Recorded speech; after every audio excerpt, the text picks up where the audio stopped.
Everyone আকৌ এটা mini ব্লগৰ সৈতে মই আপোনালোকক পুনৰ আকৌ এবাৰ স্বাগতম জনাইছোঁ। ৰাতিপুৱা হ'ল মানে কি খাম, ৰাতি হ'ল মানে কি খাম, মানে খোৱাতে আৰু দুনিয়াখন। তাৰপিছত একেবাৰে যাব ওলালোঁ লগৰ কেইজনীৰ সৈতে বুক আনিবলৈ। মোবাইল গ'ল, তাই মোক অহংকাৰত কৈছিল ৰাইজ ভাঙিলা। এজনী গ'লে মোৰে চকু লাগিল আৰু আনজনীয়ে কেমেৰা ওলোৱাৰ বাবে মুখখন ঘূৰাই দিলে। সেই বুলি ভাবিলোঁ তোক ভিডিঅ'ত উঠাইহে এৰিম, সেই বুলি তাইক মই ভিডিঅ' কৰি আছোঁ। ইমান কষ্ট কৰি যোৱাৰ পিছতো বুককেইখন নাপালোঁ। এডমিশ্যন কৰোঁতে কিবা অনলাইনৰ পে'মেণ্টৰ গড়বড় হোৱা দেখাইছে। কি নহওক বাৰু নেক্সট ভিডিঅ'ত ক'ম। তাৰপিছত আমি গ'লোঁ 99ত খাবলৈ।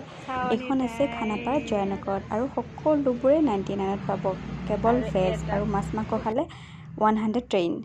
মোৰ লগৰ দুজনীয়ে ভেজৰ সৈতে চিকেন ল'লে আৰু মই ভেজৰ সৈতে এগ ল'লোঁ, যিহেতু মই বাহিৰত চিকেন নাখাওঁ। আৰু ভালদৰে সকলো বস্তু আহি নাপাওঁতে আমি খাবলৈ আৰম্ভ কৰিলোঁ, কাৰণ আমি শুকুৱাই আজিলৈ পাই